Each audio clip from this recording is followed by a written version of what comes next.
Let's learn how to use the apostrophe. The apostrophe is sometimes called the flying comma, but it's important to note that it has a different function to a comma. The apostrophe can be found on the right-hand side of your keyboard. The apostrophe has two main functions. Firstly, it can be used to shorten words. Secondly, it can be used to show possession. In this video, we will focus on using the apostrophe to shorten words. This is called the apostrophe of contraction. I'm sure you've probably noticed that when we speak to each other, we often shorten the words we use.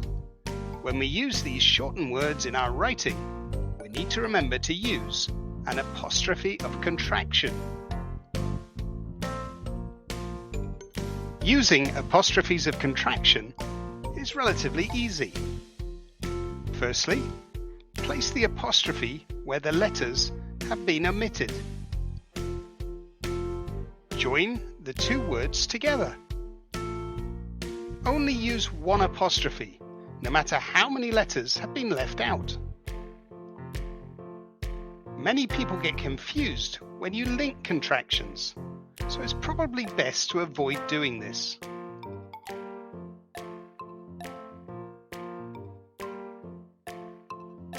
Finally, be careful of contracted words that change spellings.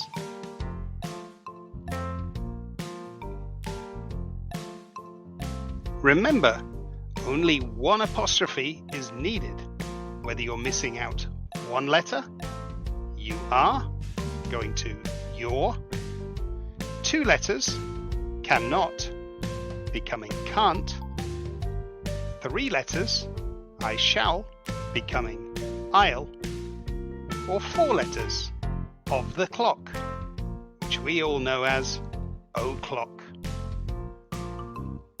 Do you know these common contracted words?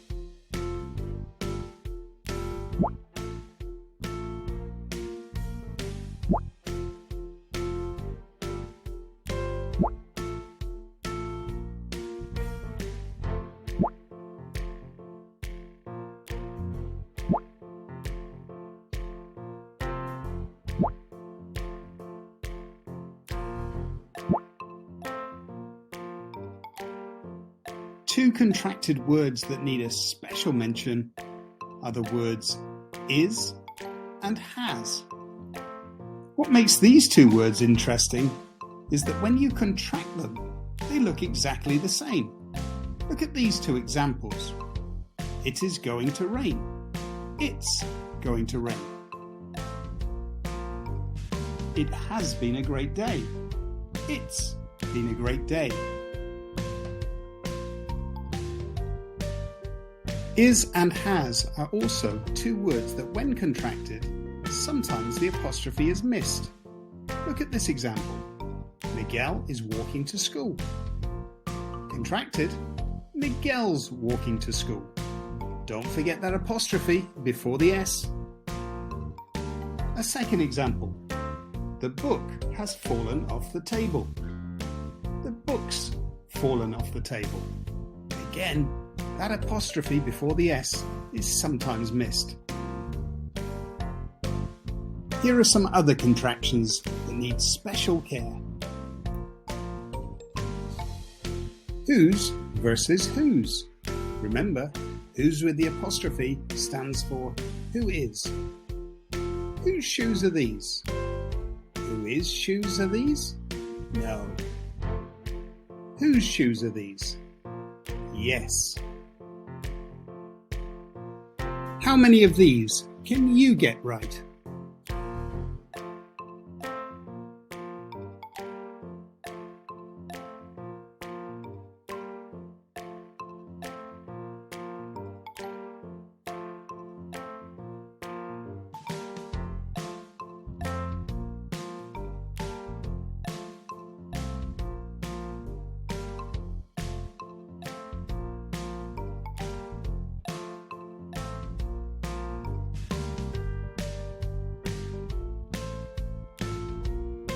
Your versus your.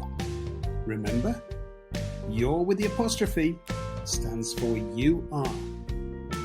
Don't forget to tell your mum. Don't forget to tell you are mum. No. Don't forget to tell your mum. Yes. How many of these can you get right?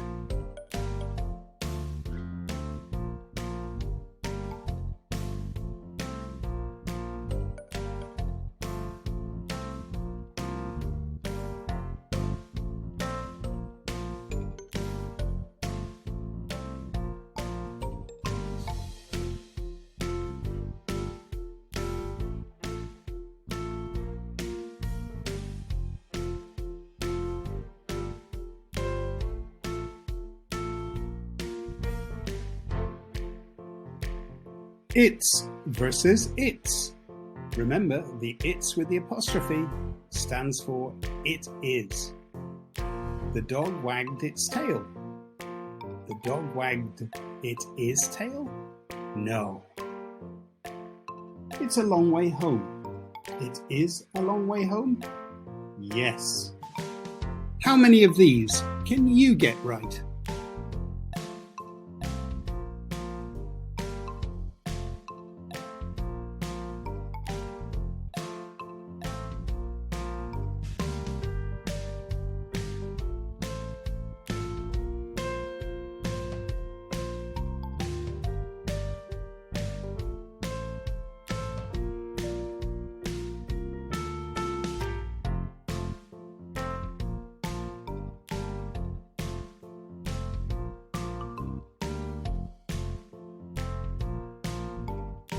So when should you use apostrophes of contraction?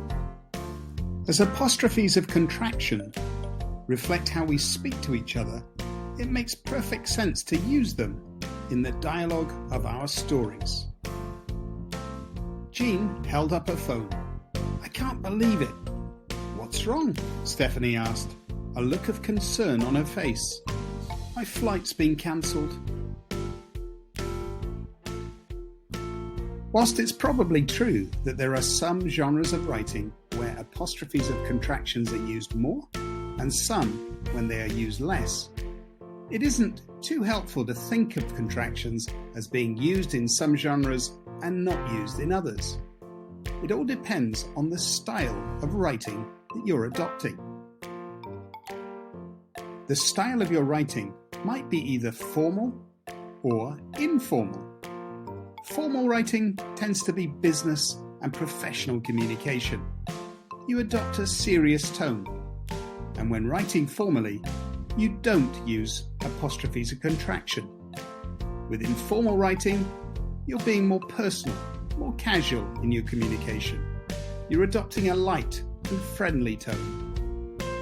And in this type of writing, you can certainly use apostrophes of contraction.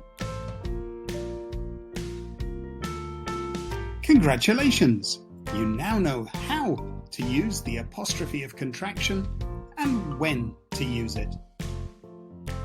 Remember, when you use contractions, it makes your writing seem more personal and friendly. Your reader will feel as if you are talking to them.